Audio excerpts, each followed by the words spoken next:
This your bad ass. Yeah. Borderline illegal. Uncensored, unfiltered, First Amendment flow.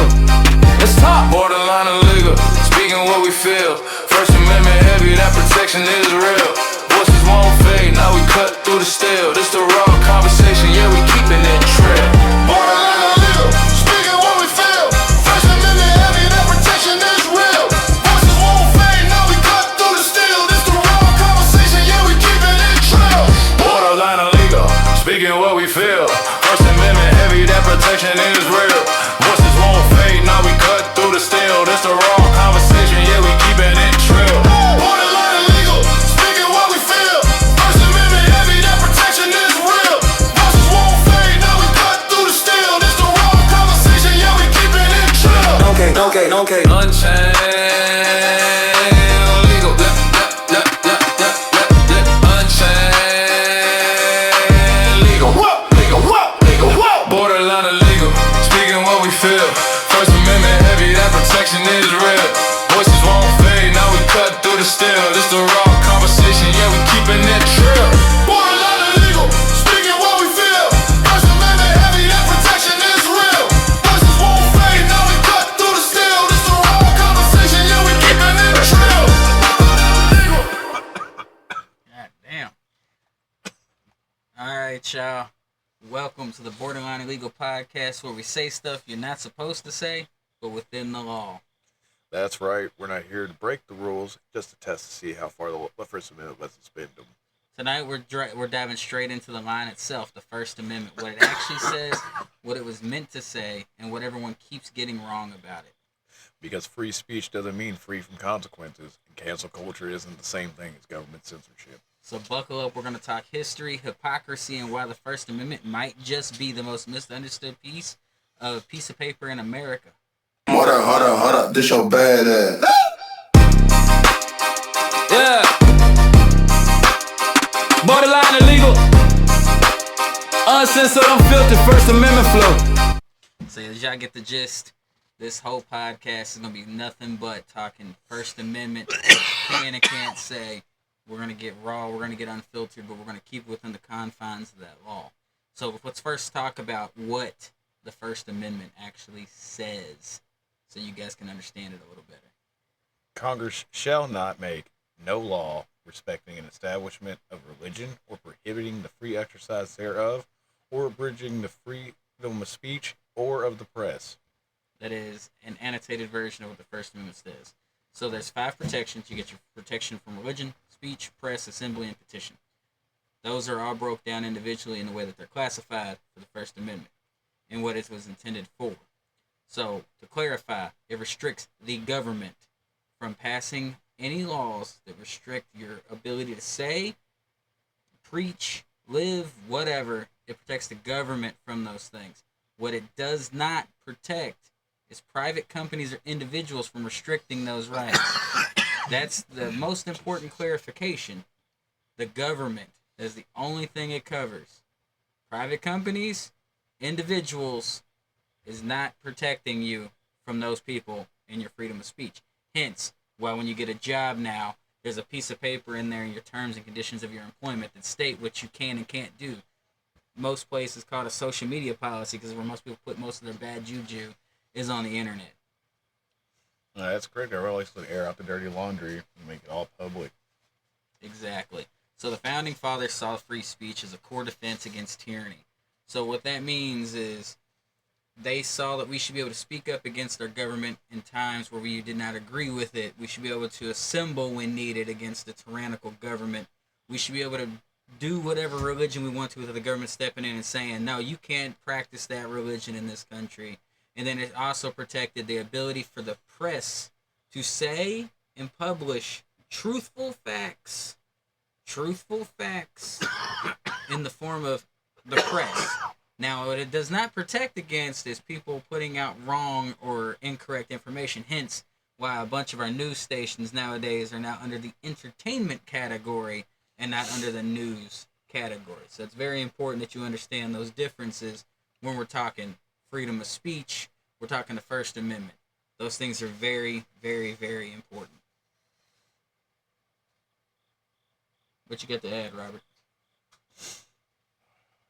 Trying to catch my breath. No, you're good. He was choking his ass off over here a few minutes ago. Shit was crazy.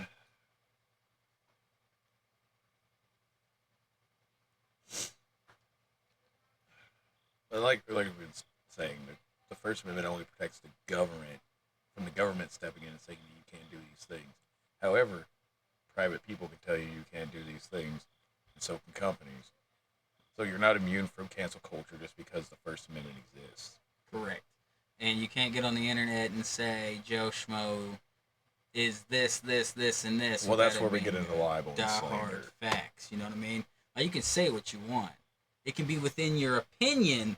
This person is such and such, but you cannot flat out say Jim Bob over here is a blah blah blah without that actually being the case.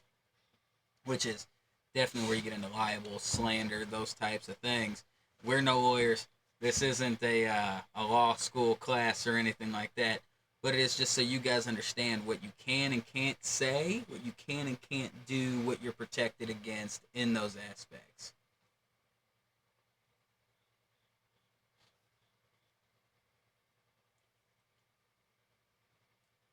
So, I got a new cup, y'all. It says, "We the people," got the preamble to the Constitution on it.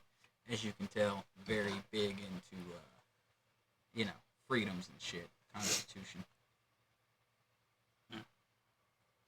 Pardon me, making noise. Robert, what you got to add to this first bit of this conversation here? Oh.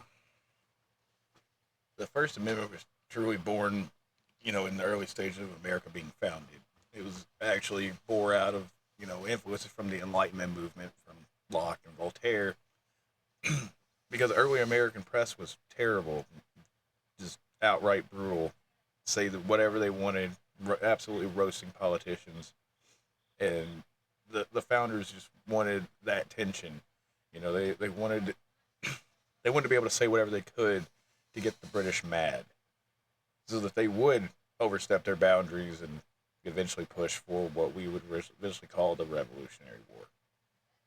So, if you look at the first piece of history around what we call the First Amendment here in America was the Sedition Act of 1798. It was one of the first major tests and failures of free speech. And, looking back into history and things along those lines, we're going to pull it up on this computer screen over here. We'll give you the full-on breakdown of what that actually entails. He's typing it in over here. So we're going to pull facts if you guys want any resources or whatever what we're talking about. We're going to use the National Archives government website, okay?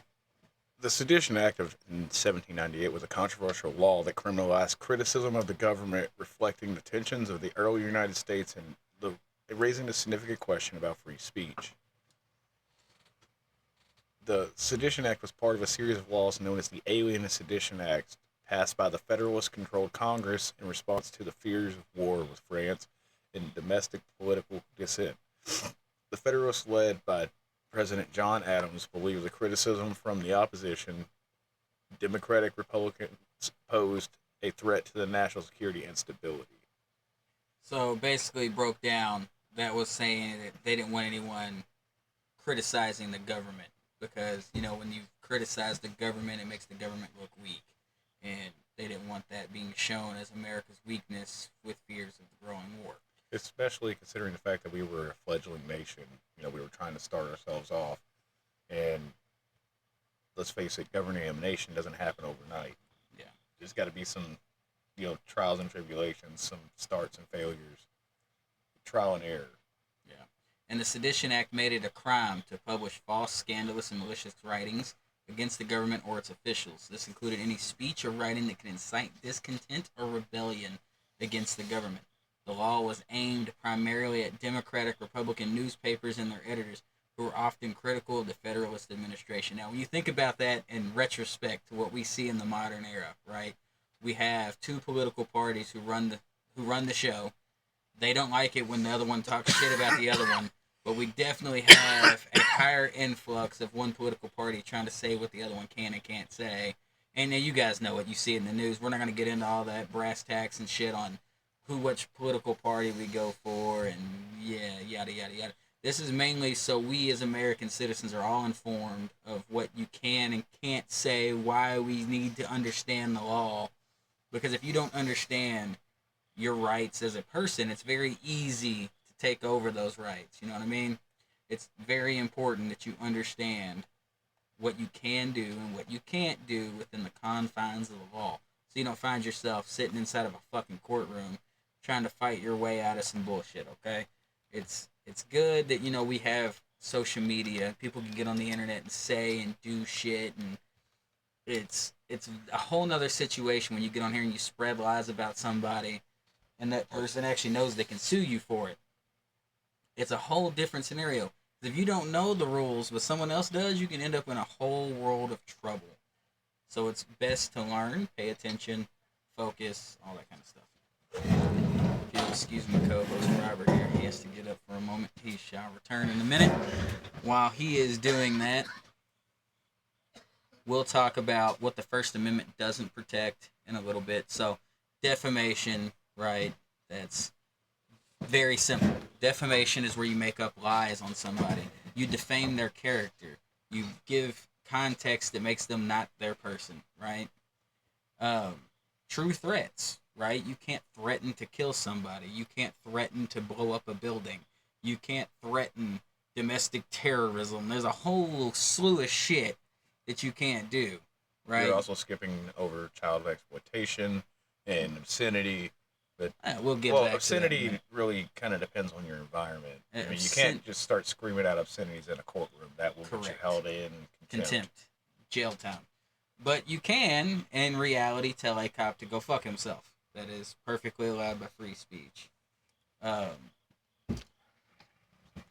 again, know your audience, right? I mean, personally, I would not tell a cop to go fuck themselves. That's fucking stupid, because then you're definitely going to be found to be in some sort of disagreement and end up in jail, and it's not worth all that. If you have a hard press issue with the cops, that's kind of a personal thing. But what he was getting into, child exploitation, classified information, things along those lines, those are all things that the First Amendment does not protect you against. So I don't know why anyone in this world would exploit children, but that is a most definite no-no. Classified information, they have that Informations Act that was passed. They're not allowed to share confidential information with people unless it's voted on to be made public knowledge, kind of like with the recent JFK files, the Martin Luther King files, the alien files that were released to the public. They finally turned over all that information to us. So, that's a little different. But as long as it's classified information, unless you have a classified security clearance, you're never going to know about that stuff anyway. And then hate speech. So Robert walked out on this. He had to go take a phone call. But hate speech is very, very important to understand that it is awful. It is protected in the U.S. unless it crosses into threats or incitement. I need you all to understand that. Hate speech, whatever y'all call hate speech, where you call somebody the N-word or racial slurs. I mean, I've been called a shit ton throughout my life of all different races, obviously, right? But it is protected until that person says, I'm going to kill you, blah, blah, blah, blah, blah, racial slur. Then it is not protected because it crosses into threats. And then incitement, I'll break that down for you. Incitement there's two variations to incitement, right? So incitement is like inciting violence, like me and my fellow white hooded clothed men are going to come through the city and round up a bunch of people and kill them, right? That's inciting violence. That's incitement one. Other incitement is if you're in a theater or a crowded public place and you yell fire or you yell bomb threat, whatever the case may be. If there's not an actual threat, that's inciting a riot or inciting violence, and then you can inciting panic. Inciting panic. You can be held liable for that. So that's like the most important aspects to focus on. So it was just about hate speech and how it's protected. So that's very important because people don't understand that hate speech is allowed. Regardless of how you feel about it, it doesn't matter. Again, hate speech is protected by the government, but it's not protected by private individuals. good clarification I did not bring up there. So, yes, the government can't prosecute you for hate speech, but if you work at Long John Silver's and you sign a terms of your conditions of your employment that you won't get on the internet and post some things that'll get you in trouble, and you decide to go on there and post all Jewish people don't deserve to live anymore, whatever, they can and will fire you for that because it's not protected. You can't say shit like that, and you probably shouldn't say shit like that, but you do have the liberty from the government to say stupid shit like that.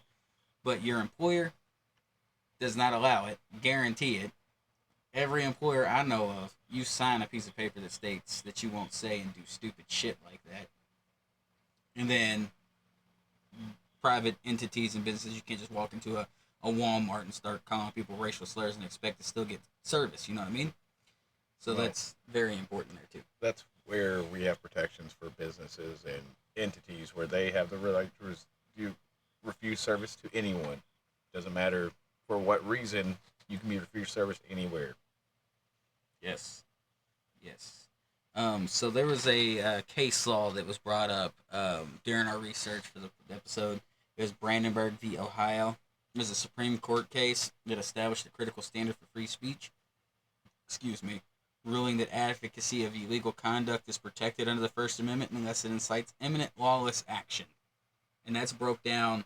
Background of the case: Clarence Brandenburg, a leader of the Ku Klux Klan, was convicted under Ohio's criminal syndicalism statute for making a speech at a Klan rally. The law prohibited advocating for crime, sabotage, violence, or unlawful methods of terrorism as a means of achieving political reform. Brandenburg's speech influenced inflammatory remarks and suggested the possibility of revenge or revengeance against the government for perceived injustices against the white race. So that brings us into the legal issues. The central question was whether Ohio's law violated Brandenburg's First Amendment rights. This law was challenged on the grounds that it is broadly prohibited mere advocacy of violence without distinguishing between advocacy and incitement to imminent lawless action. The Supreme Court had to determine if the law was overly broad and unconstitutional. Supreme Court decision.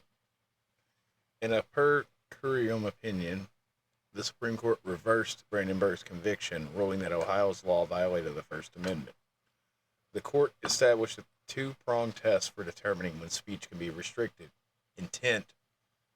The speech must be directed to inciting or producing imminent lawless action. And then likelihood.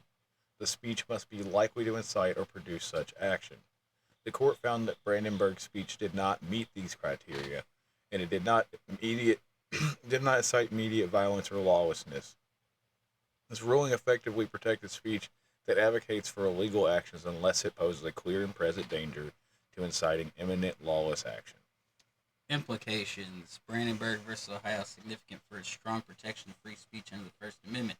It set a precedent that mere advocacy of illegal conduct is protected, reinforcing the principle that the government cannot punish speech unless it is likely to lead to immediate unlawful actions. This case remains a cornerstone of that First Amendment jurisprudence and is frequently cited in discussions about free speech rights in the United States. In summary, Brandenburg versus Ohio is a pivotal case that clarified the limits of free speech, ensuring that individuals can express controversial or unpopular views without fear of government retaliation, as long as those views do not incite immediate lawless action. So, broken down, unless you're telling people to go out and hang or shoot or kill a bunch of people, there's not shit that can be done about it. Or the more modern favorite, inciting a race riot. Yeah, exactly. So we're gonna get into this. You can say almost anything you want, right? You can say almost anything you want, but Twitter, YouTube, employer, they're not obligated to host and or reward that. Also, you can be fired immediately depending on what you say. That's very important. So the best way to think about it is social media companies, they're like digital town squares, but legally they're private entities. So they don't have to protect you in your speech, right? Because they're not a government. They're a private entity. And what we mean by digital town squares is like everybody comes to meet up on social media. Everybody comes to express their viewpoints and their opinions. But if your viewpoint or opinion is seen as unpopular by the people your audience, then you can get yourself in trouble. Especially if it violates terms and policies set therefore by the user policy for the social media entities such as Facebook. There is a community guideline and standards that you should thoroughly read over before you post anything to your Facebook, because it can come back and get you into trouble. Just think of it this way: even though it is a private entity, if you do find yourself getting banned on Facebook, it's not censorship, it's capitalism. You Damn right, 100%. you pay for that privilege. It's a company. It's not a person. Right. It's not the government. It's a company. They're an There- entity. Absolutely. And we've already kind of talked about the First Amendment and how the government can't punish you for your freedom of speech, right? Again, unless it poses imminent illegal actions or adverse action, whatever you want to call it. But there is public backlash. We've seen a lot of it over these last couple of years. People get on the internet and they'll say shit that's highly offensive. People don't like it, right? So we have brewed cancel culture, right? Well, we don't like it, we're going to get this person canceled. So cancel culture has definitely swept over. People have definitely been canceled due to their viewpoints. Because again, it's public opinion, right? You have to either like the person or you don't like the person. And 90% of the time, if you say something that people disagree with, unfortunately, you're going to get canceled. It is what it is. It's 110% just, it's the modern culture. It's the way things work. People don't agree with you. They get their wagons and people and they start rounding those wagons and they surround that person until that person's online persona is completely eradicated.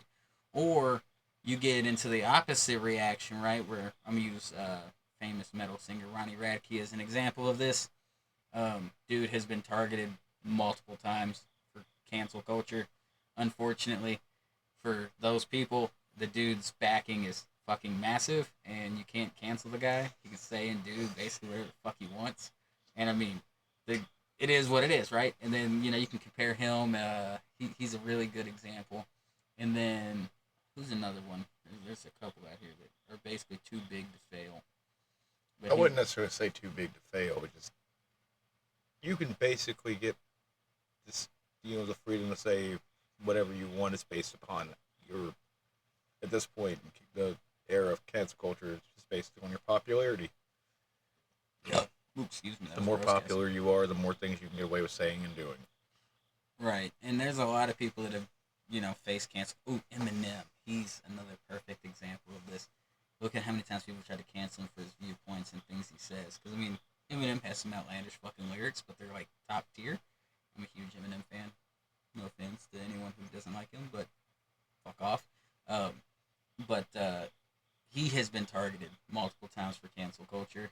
And, obviously, Eminem's still fucking Eminem, right? You can't cancel the guy. You can't. Nothing he says will get him canceled. His viewpoints won't get him canceled. It is what it is. It's one of them things. But back to the cancel culture discussion. So there is a difference. There is cancel culture versus accountability culture, right? So you should be held accountable for things that you say that aren't cool, right? We're going to use the most recent assassination of Charlie Kirk as a perfect example of this. A lot of people didn't like Charlie. They didn't like his viewpoints. They claimed him to be racist and, so on and so forth. Whatever your viewpoints are, I like the guy. He had some really cool interactions with people that I thought were pretty cool. Were some of his viewpoints not my viewpoint? Absolutely. But that doesn't mean you got to dislike the guy. You don't have to agree on everything to like somebody. I think that's one thing we forgot in this country is you don't have to 100% agree with someone to like that person. Hell, you didn't even got to agree with them 20% of the time. Me and my wife only agree 10% of the time, and we're dealing with each other. You know what I mean? You don't have to agree 100% of the time. You just have to find common ground, and there's a lot of common ground between everybody as long as you look for it. But if you go in with that impression you're not going to find common ground, guess what? You're not going to find any common ground. You're going to argue over stupid shit. It is what it is. But getting back to that, what happened with Charlie Kirk, right? And people were on the internet and saying, "Oh, he deserved it. He deserved to die," clapping and, "Oh my God, we're so glad." You're okay with someone dying because you disagreed with their viewpoints and you posted the shit on social media thinking you weren't going to be held accountable for it. You violated your terms of employment at your employer. You was saying shit that drew attention, and people were they're turning you in. It's accountability culture. So it refers to that obligation and willingness to accept responsibility for one's actions and involves recognizing mistakes and learning from them, making amends where necessary. That is accountability. That is how you become accountable for what you say and do. Whereas cancel culture, on the other hand, is the practice of withdrawing support from individuals or organizations in response to behavior or statements deemed harmful or offensive. This often occurs through social media campaigns that can lead to public shaming or ostracization. Yes. And that's all real cancel culture is. You just forget a person exists. Look at J.K. Rowling. She said some shit that But that actually came back to bite her. And government bit her in the ass. Well, it wasn't just it wasn't just that the public turned on her. Even her government turned on her. she's not American, so yeah. Yeah, so different governments. Different government.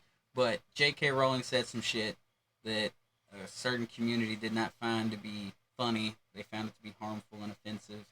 We're not going to go into all the brass tacks on it. A lot of people didn't agree with what they had stated.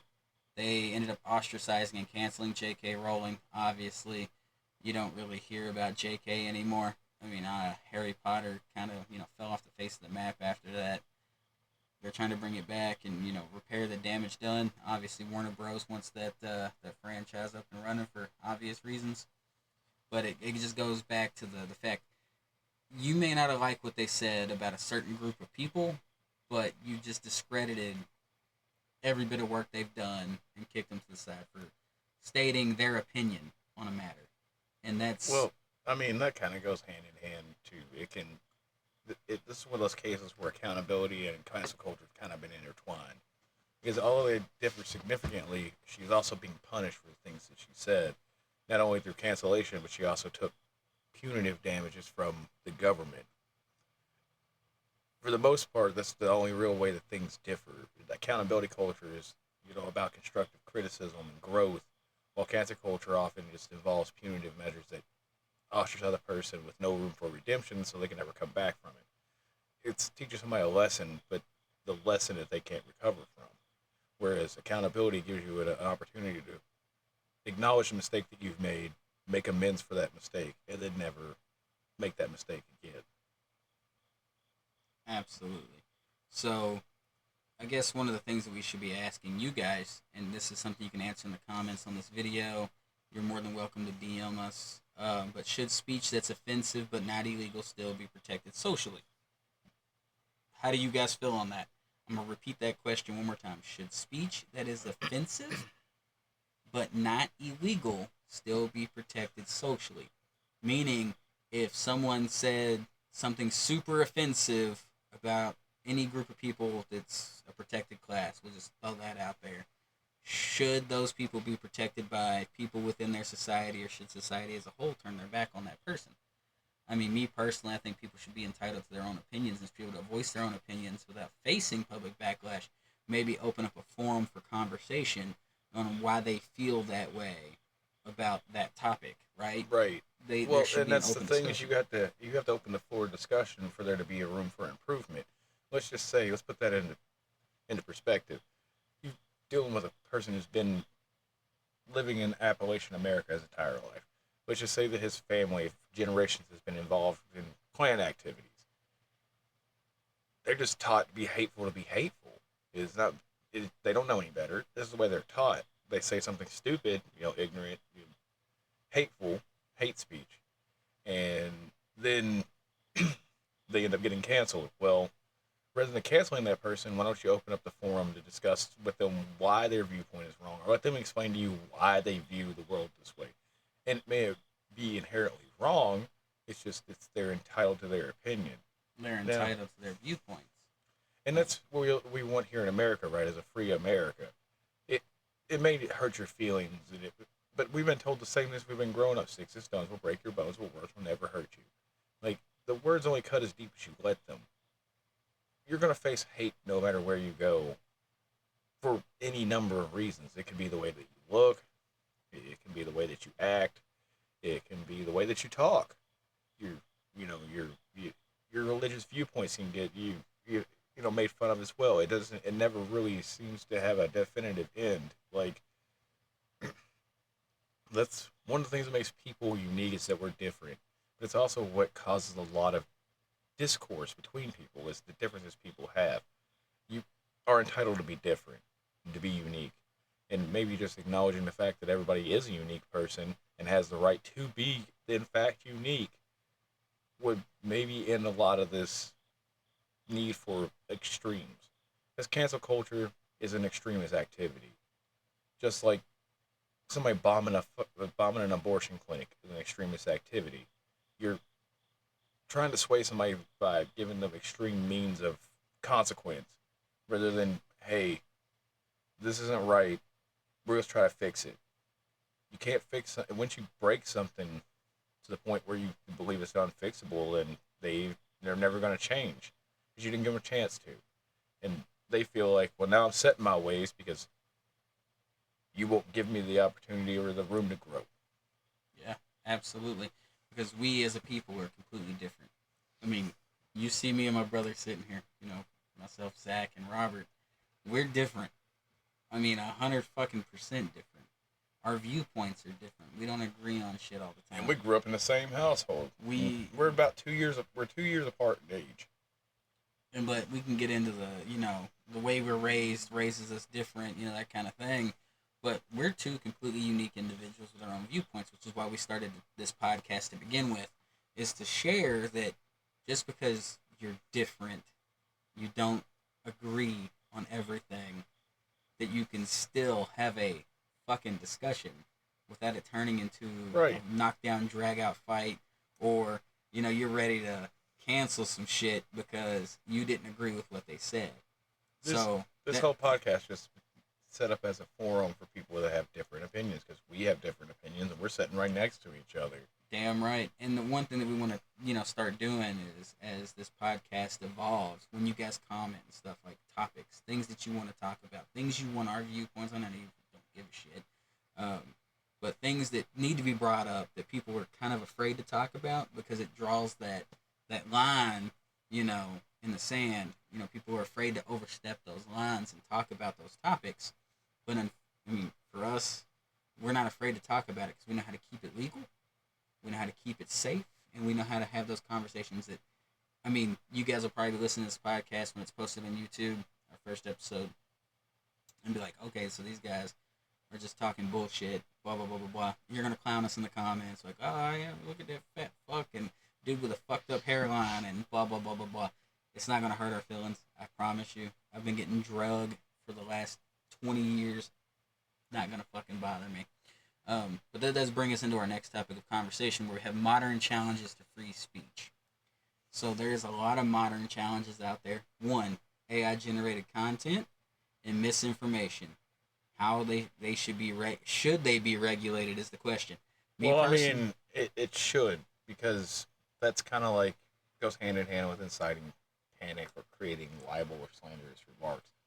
Just because an AI is responsible for doing it doesn't necessarily mean that somebody's not at the hands or at the helm of doing it. Somebody had to have programmed an AI to do these things. So here's where I weigh in on this. I'm going to completely disagree with the statement. I don't believe that anything should be regulated. I hate that term. Very libertarian in my way of thinking, that government shouldn't have their hands in every fucking thing. Well, small government should be a thing anyway. It's kind of what government's supposed to be. But misinformation has always been around.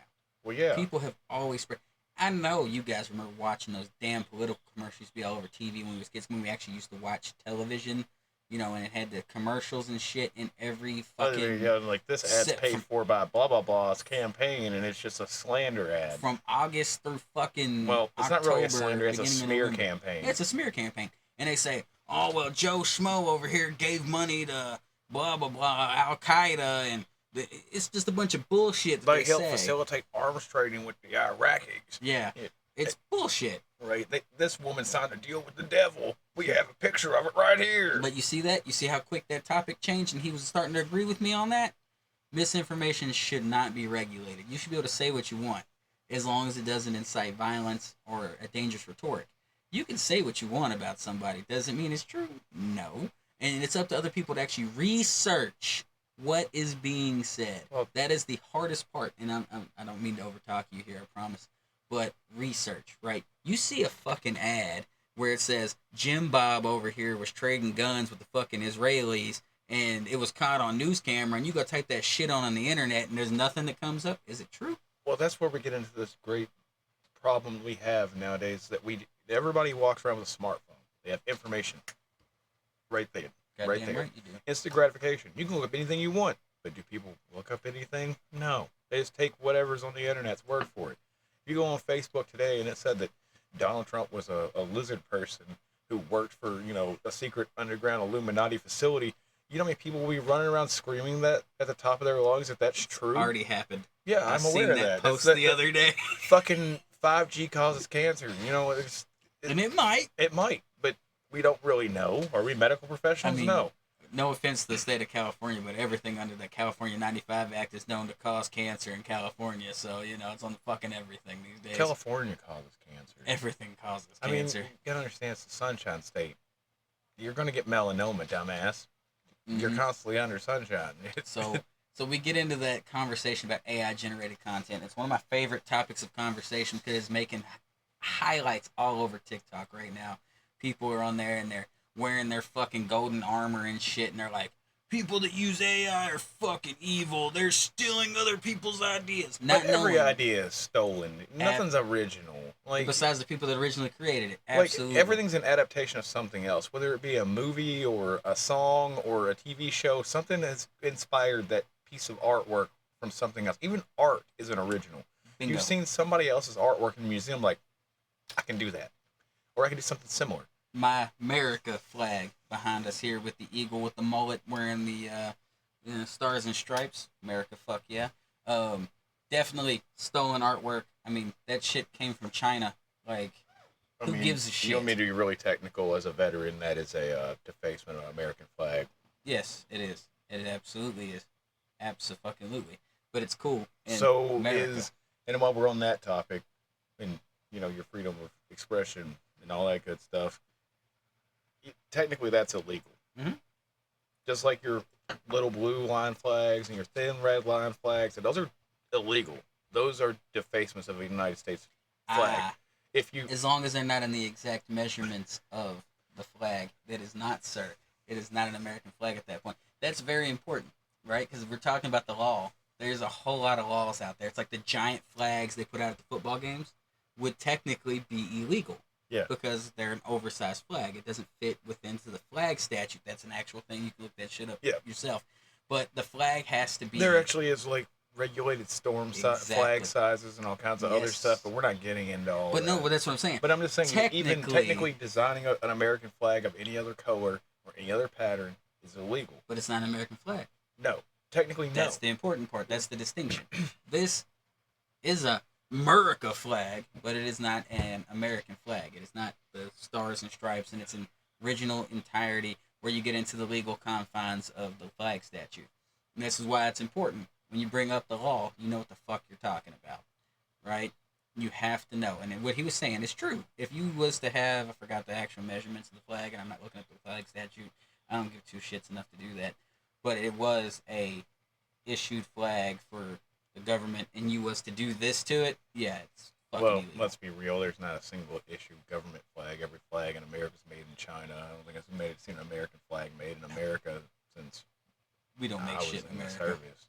Anyway, we're gonna get into that topic another day. Promise you. But when we're talking about AI generated content and what should and shouldn't be regulated, deep fakes, election disinformation, and algorithmic censorship. What that means is the algorithm. If you all know TikTok has an algorithm that changes every day. Facebook has an algorithm. Well, Twitter, an algorithm is like Instagram, it's kind of like an AI program that kind of follows your habits. So if you generally look at the same 4 people on TikTok every day, you'll start to see the same 4 people over and over again because it's tracking how many views you make and similar content. But the algorithm for censorship is a little different, right? So if they notice that a certain picture is being posted over and over again and it's receiving a lot of negative comments or angry reactions, that's an important thing to know.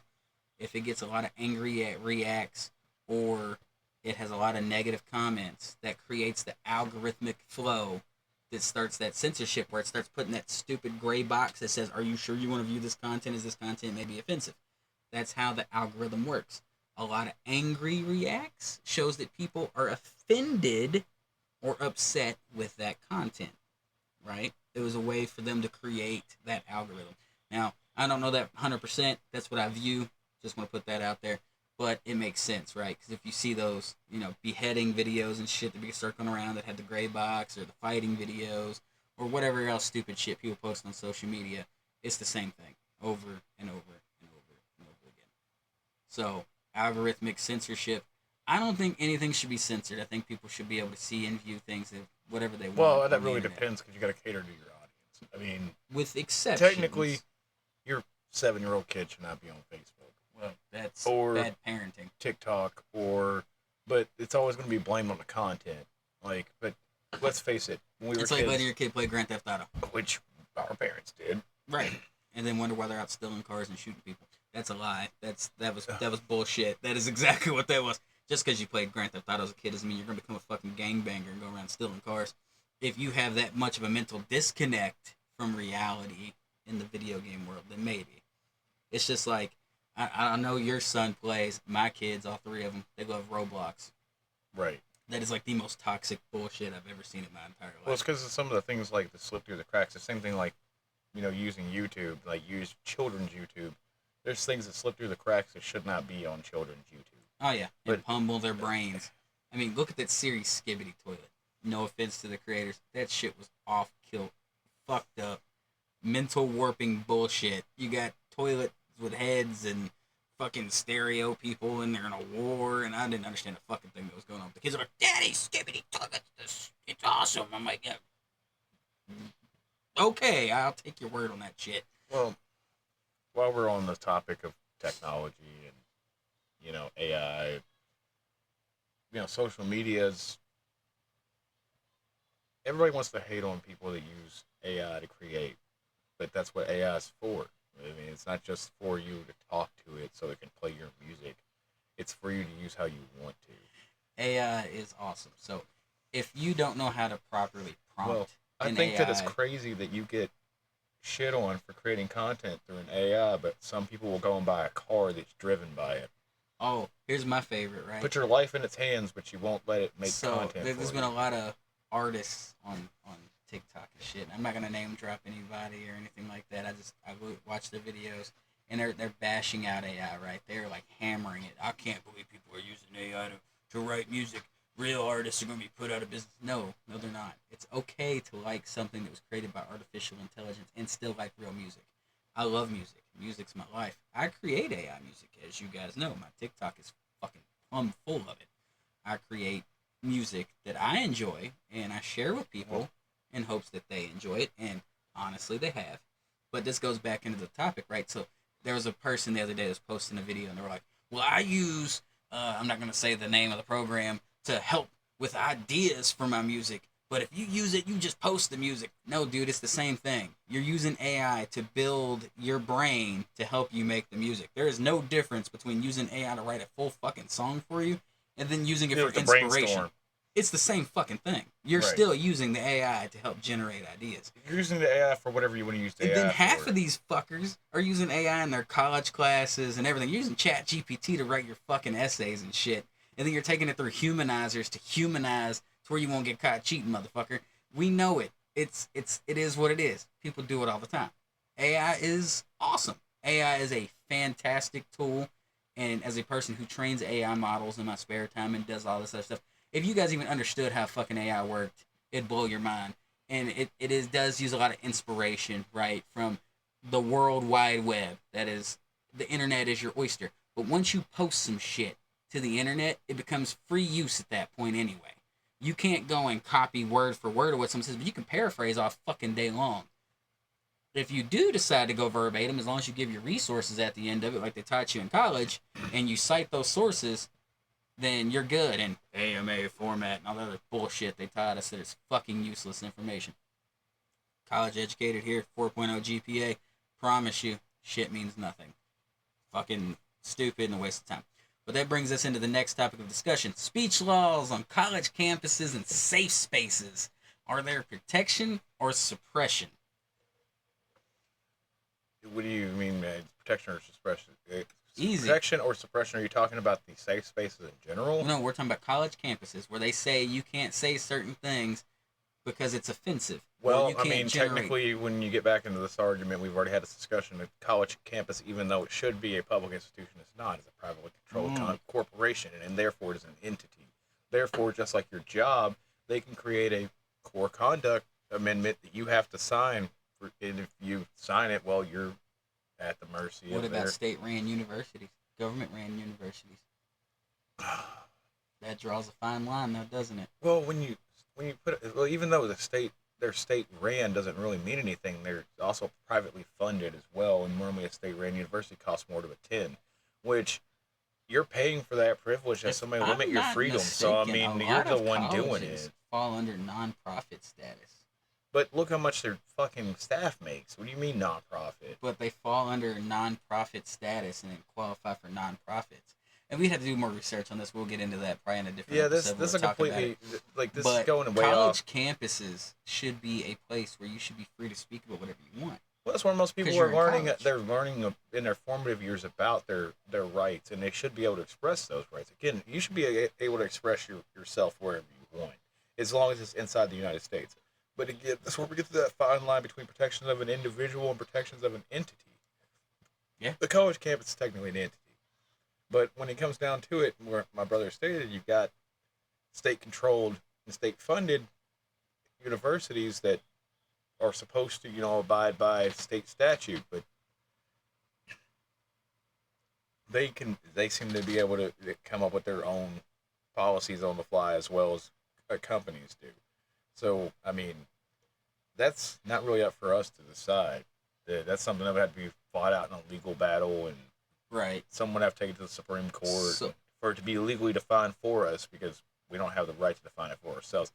But in all honesty, I agree with you. Exactly. Like, you should be free to say whatever you want, whenever you want, as long as it's in the confines of the United States or one of its territories, because that is your First Amendment right. And as long as it falls within the confines of the law. Well, yeah, That's I the mean, most I'm important. just saying, we've already had that discussion. Right. I'm just reiterating that Right, important part for our right. listeners. Oh, Not yeah, for yeah. us. Yeah, we yeah, know yeah. this. I got you. For It's like- them, for the listeners to I'm not understand. saying go to fucking Hawaii and scream there's a fire burning across fucking It could be in Honolulu. Maui, bro. Right, Just yeah, saying. I mean, that's Sorry, different. guys, that was terrible. That was a terrible That's a joke. completely different fucking Off-kilter. scenario. But there's just, you're an American, and we are taught in the American history growing up all the way up through school. This is the land of the free and the home of the brave. And if We you are really the look best at it, country in the world. you don't really have that much freedom.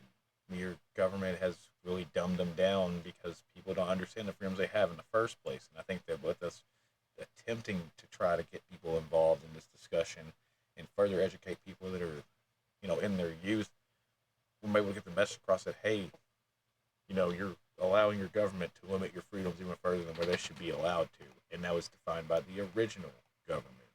Right. So that brings us into the First Amendment is about protecting polite speech.